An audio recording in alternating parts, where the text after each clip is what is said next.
The massive alien vessel appeared without warning, emerging from what scientists later called a fold in space.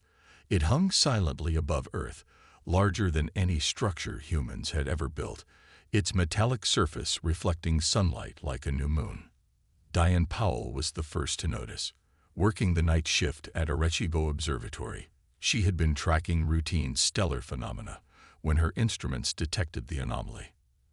At first, she thought it was a glitch in the system. "Hey, can someone check this reading?" She called to her colleague, adjusting her glasses.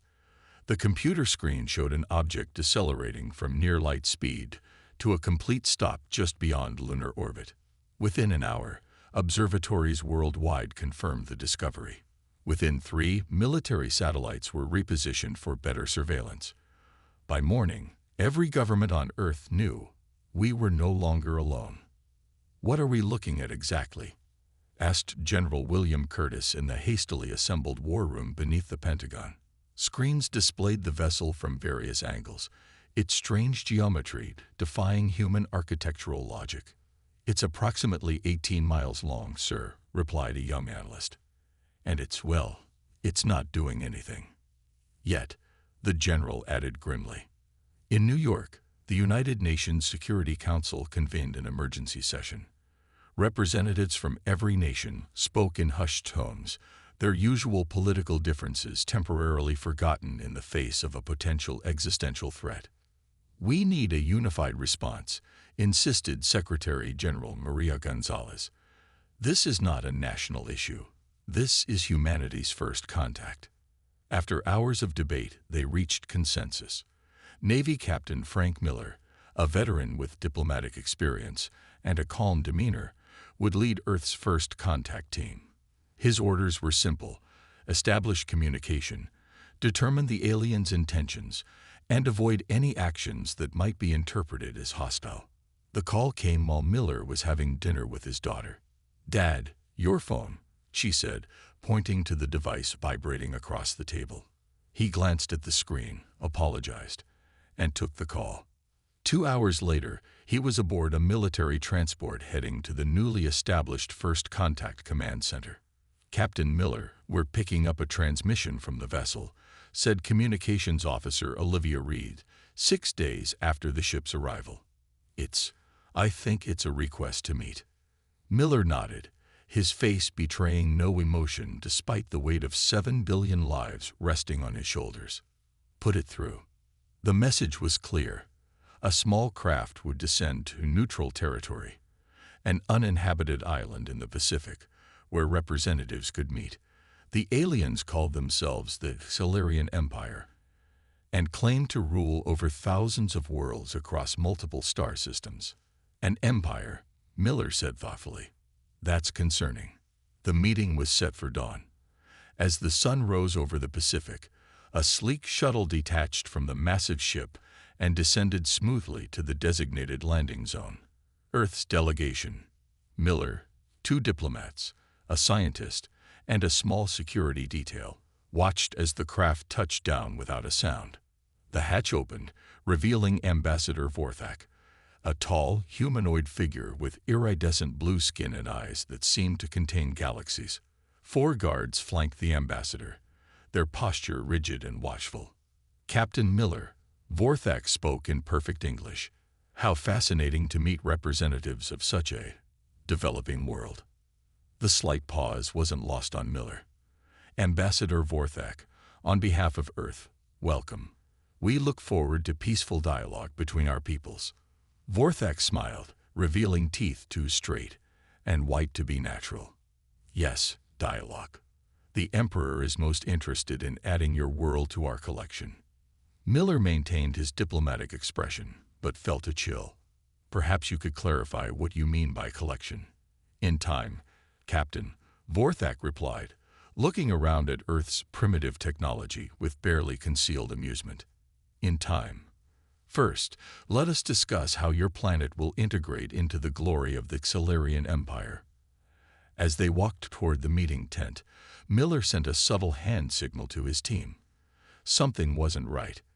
The diplomatic mission felt more like reconnaissance, and the ambassador's condescension suggested Earth was being evaluated not as an equal, but as a potential acquisition. Humanity's first contact had begun, and it was already clear the Accelerian Empire didn't come in peace. Ambassador Vorthak stood before the United Nations Security Council, his blue skin almost glowing under the chamber lights. The alien's voice echoed through the hall as he delivered the Accelerian Empire's terms. "Your world has two choices," Vorthak said, gesturing with long, six-fingered hands. "Join our empire willingly as a protectorate, or face military action. The Emperor is generous to those who accept his rule without resistance."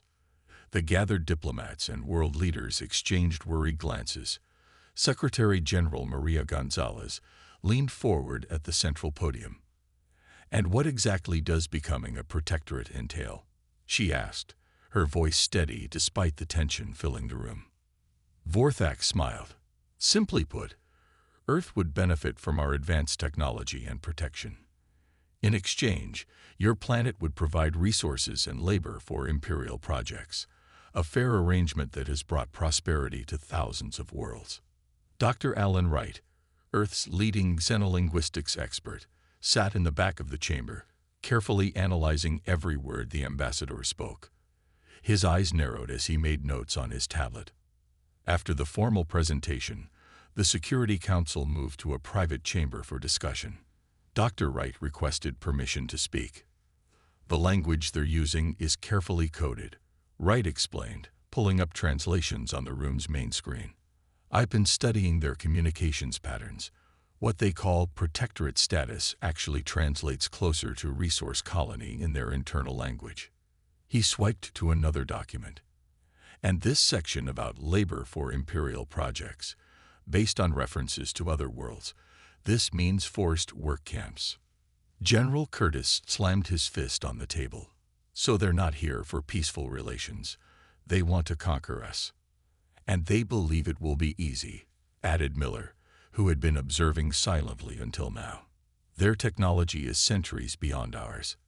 They view us as primitives." The council debated through the night. Nations that had been enemies for generations now found themselves unified by a common threat. By morning, they had reached a consensus. Later that day, Secretary General Gonzalez delivered Earth's response to Ambassador Vorthak. "After careful consideration of your terms," she said, standing tall despite being dwarfed by the alien diplomat, "Earth respectfully declines membership in the Accelerian Empire. We wish to establish peaceful relations as an independent world." Vorthak's expression shifted from surprise to amusement. He let out a sound that might have been laughter. "You mistake this for a negotiation," he said. "It is merely a courtesy that we offer terms before conquest. Your primitive weapons would be useless against even one of our smaller vessels."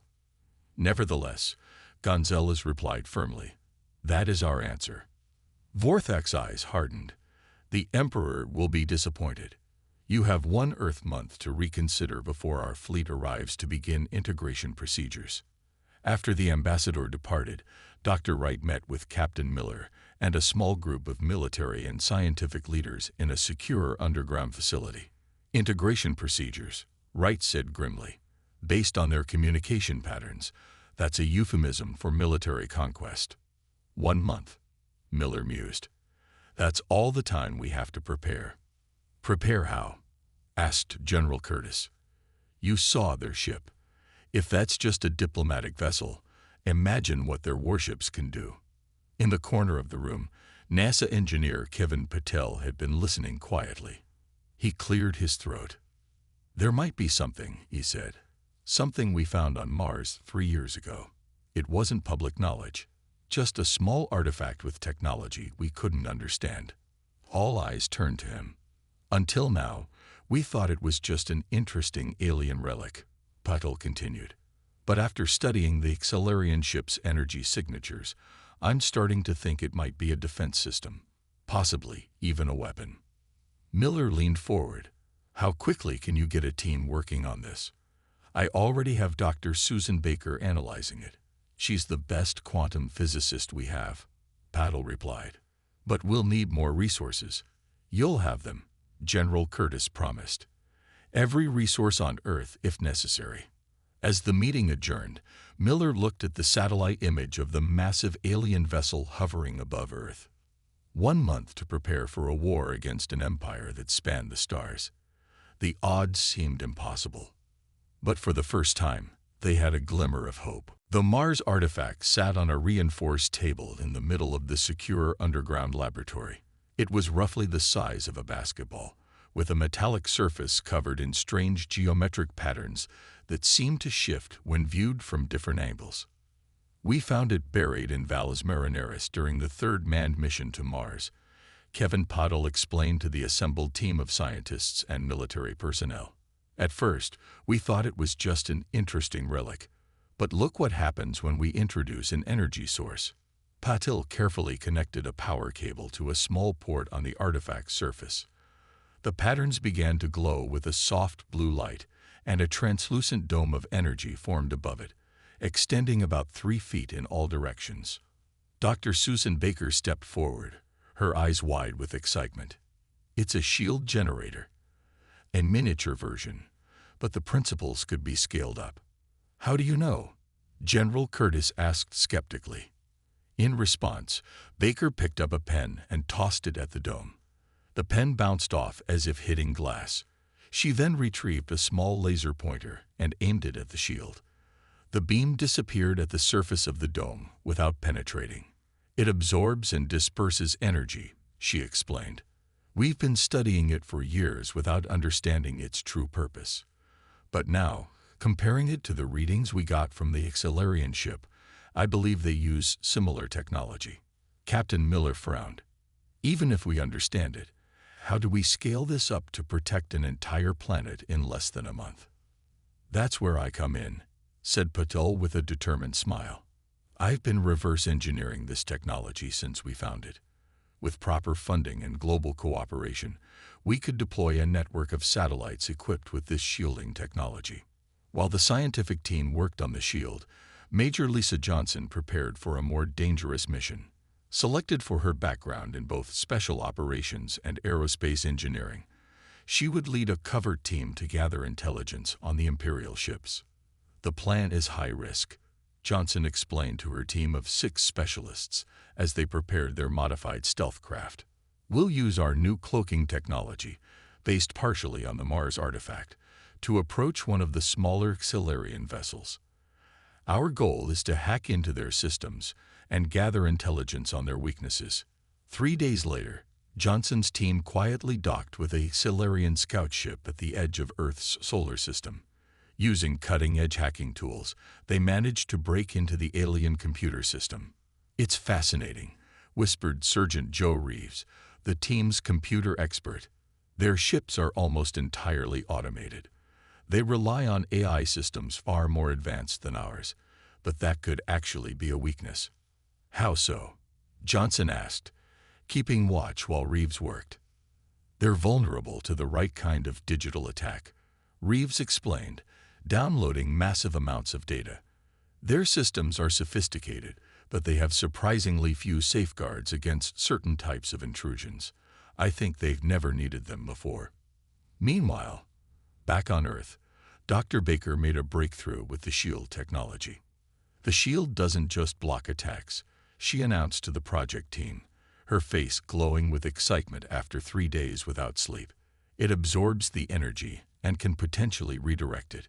With the right modifications, we could turn their own weapons against them." Around the world, factories worked around the clock to produce the components needed for the planetary shield system. Nations shared resources and technology without hesitation. Old enemies became partners in the face of alien conquest. "We're seeing unprecedented cooperation," Secretary General Gonzalez told Captain Miller during a brief progress meeting. "China is sharing advanced manufacturing techniques. Russia has opened its rare mineral reserves. Every nation is contributing what they can." As the deadline approached, humanity raced against time. The satellite network took shape in orbit, each unit carrying a modified version of the Mars artifact's technology. "Will it be enough?" Miller asked Dr. Baker as they watched the first test of the system. "I don't know," she admitted. "But it's more than they expect us to have. And sometimes, surprise is the greatest advantage in war." With just 1 week remaining before the Imperial deadline, Earth prepared for the greatest test in human history. The final SHIELD satellite moved into position just hours before the Imperial deadline expired. Around the world, people watched their screens with a mixture of hope and dread. News channels showed the massive Xelarian vessel that had remained in orbit for the past month, now joined by 7 new ships that had arrived overnight. Each was at least twice the size of Earth's largest aircraft carrier. SHIELD network is fully operational, Kevin Patel announced in the command center deep beneath the Rocky Mountains. All 248 satellites are in position and reporting green status. Dr. Baker nodded, her eyes fixed on the energy readings. "The system is stable. If this works, the entire planet should be protected." "If it works," General Curtis repeated. "That's a mighty big if." Captain Miller said nothing, watching the main screen as the deadline approached. The command center had gone silent, with only the hum of computers and the occasional beep of monitoring systems breaking the tension. At exactly noon GMT, the Xelarian communication system activated. Admiral Zexkor, a stern-looking alien with deep red skin and ceremonial scars across his face, appeared on screen. "People of Earth," he began, his voice deeper and harsher than Ambassador Vorthax had been. "Your time to accept Imperial rule has expired. We will now begin integration procedures. Any resistance will be met with increasing levels of force until compliance is achieved." Secretary General Gonzalez stepped forward to address the alien commander. "Admiral, we respectfully maintain our position. Earth wishes to remain independent." Zexkor's expression didn't change. "Unfortunate, but expected from a primitive species. We will begin with a demonstration." The communication ended abruptly. Moments later, sensors detected energy buildups in the smallest of the Imperial vessels. "They're charging weapons," called out a technician. "SHIELD status?" Miller demanded. "Holding at 100%, Dr. Baker replied, her voice steady despite the sweat beading on her forehead. A brilliant beam of energy shot from the Imperial vessel, aimed directly at an uninhabited area of the Pacific Ocean. As it approached Earth's atmosphere, the entire sky seemed to shimmer with a faint blue light. The beam struck the shield and spread across it like ripples in a pond before dissipating completely. Inside the command center, screens showed energy readings spiking. "Shield absorbing and dispersing the energy as designed," Baker reported, unable to keep the relief from her voice. "No penetration." A cheer went up among the staff, quickly silenced by General Curtis. This was just their warning shot. Get ready for the real thing. On the main screen, Admiral Zexkor appeared again, his face showing genuine surprise for the first time. "Interesting," he said.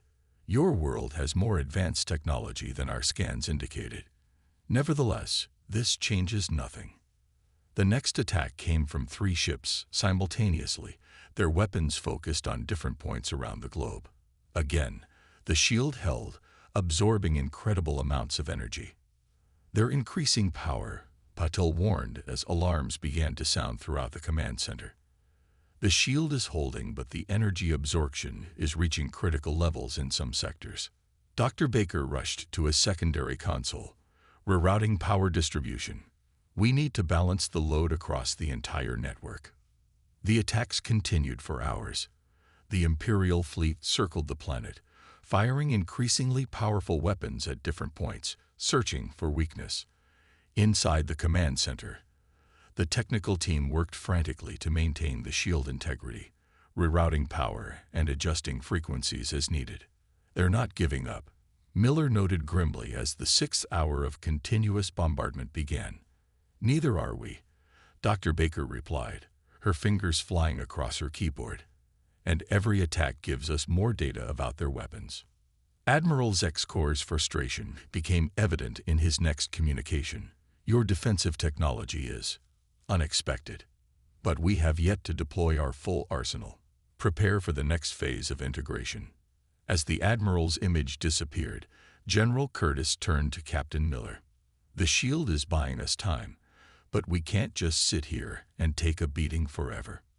Miller nodded. Time to launch the counterstrike. Commander Eric Martinez stood in the Digital Warfare Center, surrounded by the best hackers Earth had to offer. Their faces were illuminated by the blue glow of computer screens displaying complex code and system schematics stolen from the Solarian ships. "The shield is doing its job," Martinez said, addressing his team. "Now it's our turn." The information obtained by Major Johnson's covert mission had proven invaluable. The Solarian ships relied almost entirely on automated systems, with minimal manual backups. Their confidence in their technology had created a critical vulnerability. "Their systems are advanced, but predictable," explained Grace Wilson, the team's lead programmer. "They use quantum encryption, but the architecture has patterns we can exploit. They've never needed to defend against cyber attacks before." Martinez nodded. "Then let's show them something new." Launch Phase 1. Fingers flew across keyboards as the team activated their first wave of digital weapons. These specialized viruses were designed to infiltrate the Imperial ships through communication channels that remained open during combat operations. In space, the Solarian fleet continued its relentless bombardment of Earth's shield. Admiral Zexkor watched from the command deck of his flagship, growing increasingly frustrated. "Increase power to all weapons," he ordered. "This primitive defense cannot withstand our full arsenal." A junior officer approached cautiously. "Admiral, engineering reports unusual fluctuations in the life support systems on decks 12 through 17. "Fix it," Zexkor snapped, not taking his eyes off the view screen showing Earth protected by its shimmering blue shield. Back in the Digital Warfare Center, Wilson's face broke into a smile. "We've got access to the environmental controls on the flagship." Moving to Phase 2. The second wave of attacks was more aggressive, targeting propulsion and weapons systems. Designed to spread rapidly through connected networks, these digital weapons jumped from ship to ship through the fleet's shared communication channels. On the smallest Solarian vessel, chaos erupted as life support suddenly failed in multiple sections. Gravity systems fluctuated wildly, sending crew members floating before slamming them back to the floor. Weapons systems went offline without warning. "Sir, we're losing control of multiple systems," reported a frightened officer on the Imperial flagship's bridge. "The pattern suggests an external attack." Admiral Zexkor's eyes widened. "Impossible. Their technology is primitive. They cannot breach our defenses." "Nevertheless, sir, we are under attack. 3 ships have already lost weapons capability, and we're detecting similar infiltrations in our own systems." Martinez watched the data feeds with satisfaction. "They're scrambling to respond, but they don't know what they're dealing with." Launch the final phase. The third wave was the most devastating. Taking advantage of access points created by the earlier attacks, this code rewrote critical operating parameters in the ship's main computers. Power systems began to overload. Navigation systems sent conflicting commands to engines. On the Imperial flagship, Admiral Zexkor watched in horror as reports of failures cascaded across his command console. 5 of his 8 ships were now completely disabled, drifting helplessly in Earth orbit. "Cut all network connections," he shouted. "Isolate all systems." "Too late, sir," came the reply. "The contamination has reached our central processors." As if to emphasize this point, the main lights on the bridge flickered and died, replaced by dim emergency lighting. The weapons stopped firing. In the command center beneath the Rocky Mountains, a cheer went up as sensors confirmed the Solarian attack had ceased completely. "All Imperial vessels show significant system failures," reported a technician. "They've stopped firing, and 2 ships appear to be drifting without power." Captain Miller allowed himself a small smile. "Send a message to Admiral Zexkor. Tell him we're prepared to discuss terms." Before the message could be sent, the sensors showed the Admiral's flagship attempting to send a transmission toward deep space. "They're calling for reinforcements," General Curtis said grimly. Commander Martinez spoke up from his station. Not anymore. We've just scrambled their long-range communications. That message is going nowhere. For the first time since the Accelerian ships arrived, hope blossomed in the command center. The impossible was happening. Earth was winning. Admiral Zexkor stood rigid on the bridge of his disabled flagship. Emergency lights cast an eerie red glow across the faces of his crew as they worked desperately to restore basic functions. The mighty Accelerian warship, once capable of destroying entire cities with a single blast, now drifted helplessly in Earth's orbit. "Status report," Zexkor demanded, his voice tight with barely controlled fury. "Main power is at 17% and failing," his first officer replied. "Weapons systems are completely offline. Life support is stable but running on backup generators. 5 of our 7 support vessels are in similar or worse condition. And communications, short range only. Our attempts to contact Imperial Command have failed." For the first time in his 300-year military career, Admiral Zexkor faced total defeat. Worse, it had come at the hands of a species the Empire had classified as primitive and easily conquered. The Admiral's communications panel chimed. Incoming transmission from Earth.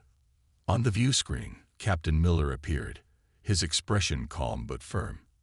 "Admiral Zexkor, this is Earth Command. Your fleet has been neutralized. We are prepared to discuss terms for your withdrawal from our solar system." Zexkor's fists clenched. The humiliation of negotiating with primitives burned like acid. "What assurance do I have that you won't simply destroy my disabled ships? If we wanted to destroy you, Admiral, we could have done so already," Miller replied simply. "Unlike the Accelerian Empire, Earth does not seek conquest. We only wish to remain independent." After a long moment, Zexkor nodded. "I will meet with your representatives."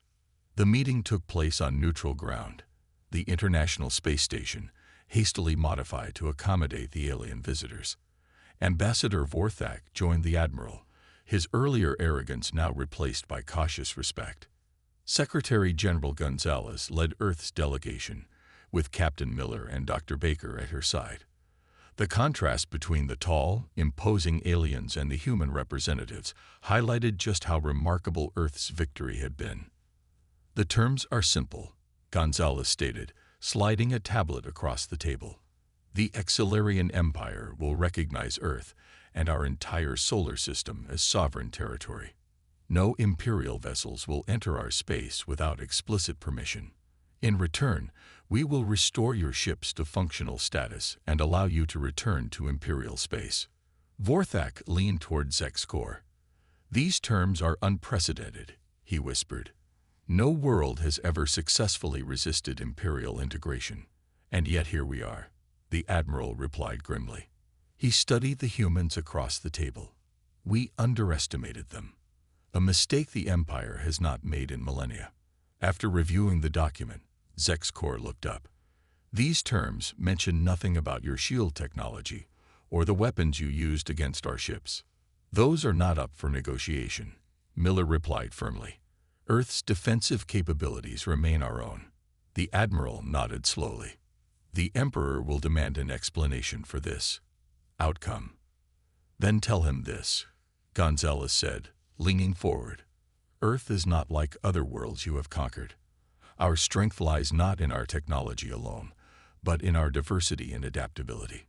We were able to understand and counter your technology because we think differently than you do." Vorthak scoffed quietly, but Zexkor silenced him with a look. The Admiral had seen enough to know the truth in her words. "I will sign your treaty," Zexkor said finally.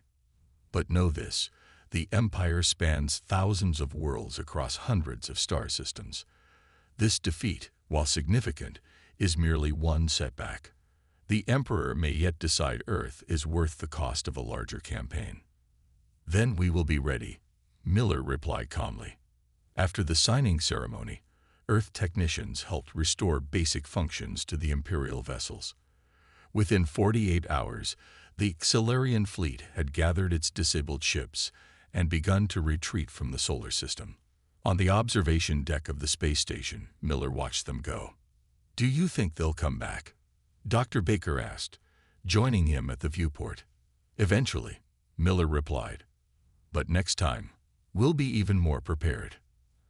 As the last Imperial ship disappeared into the darkness of space, Earth celebrated its first victory as a united planet. For the first time in recorded history, humanity had faced an external threat not as separate nations, but as a single world. The Galactic Order had changed forever. Earth had declared its independence, and the stars themselves had heard. 6 months after the retreat of the Solarian fleet, Earth was a changed world. Nations that had fought one another for centuries now worked together in close partnership. The planetary shield remained in place, constantly upgraded by international teams of scientists led by Dr. Susan Baker. The shield is now 20% more efficient than our original design, Dr. Baker explained to the newly formed Global Defense Council.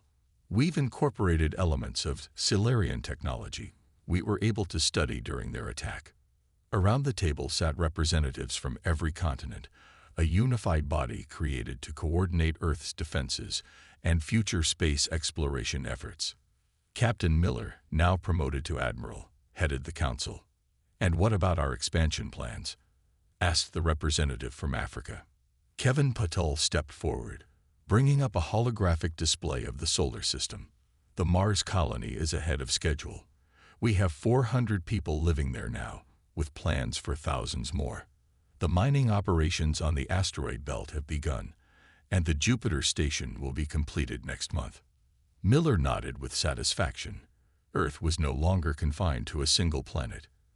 In just 6 months, humanity had expanded throughout the solar system, driven by the knowledge that they were part of a larger galactic community, one that might not always be friendly. "What about the captured Solarian technology?" asked the European representative. "We've made significant progress," Dr. Baker replied. "Their faster-than-light communication system has been successfully reverse-engineered. We're still working on their propulsion technology, but I'm confident we'll crack it within a year." In a separate facility deep beneath the Pacific Ocean, a different kind of work was underway. Commander Martinez and his team monitored communications throughout nearby star systems, using modified Solarian equipment to listen for any sign of Imperial activity. "Got something," called out Grace Wilson, her eyes fixed on her screen. "It's a transmission from the Proxima Centauri system." Martinez hurried over. "What does it say?"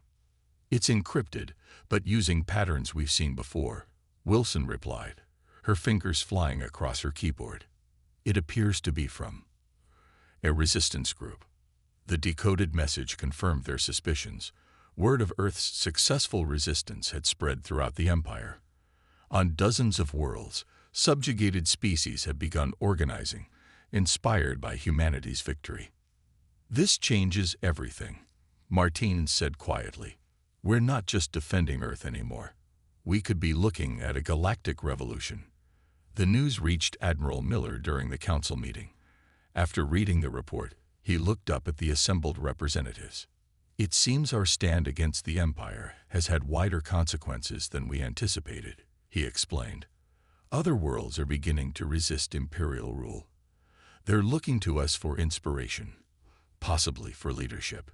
The council chamber buzzed with excited conversation. Humanity, so recently on the defensive, now faced the possibility of becoming part of a much larger alliance. "This presents both opportunity and danger," Miller continued, bringing the council back to order. "If these resistance movements succeed, we could have allies among the stars. If they fail, we could face an even more determined Imperial attack. Then we should help them," said the South American representative firmly. "We know how to defeat Solarian technology now. We can share that knowledge." The vote was unanimous. Earth would reach out to the resistance movements, offering technical assistance and support. The first human ambassadors to alien worlds were selected, trained, and dispatched aboard ships equipped with reverse-engineered Solarian technology. 1 year to the day after the Imperial retreat, Admiral Miller stood on the observation deck of the new space station orbiting Mars. The red planet below was dotted with the lights of human settlements, while ships moved back and forth between Earth and the various outposts throughout the solar system. "Did you ever imagine this?" Dr. Baker asked, joining him at the viewport. "A year ago, we were just trying to survive. Now we're helping to reshape the galaxy." Miller smiled. "I always knew humanity was capable of great things. We just needed the right push." As they watched, a new ship emerged from Earth's orbital shipyard, the first vessel designed specifically for deep space exploration. Its mission: to make formal contact with Earth's new allies among the stars.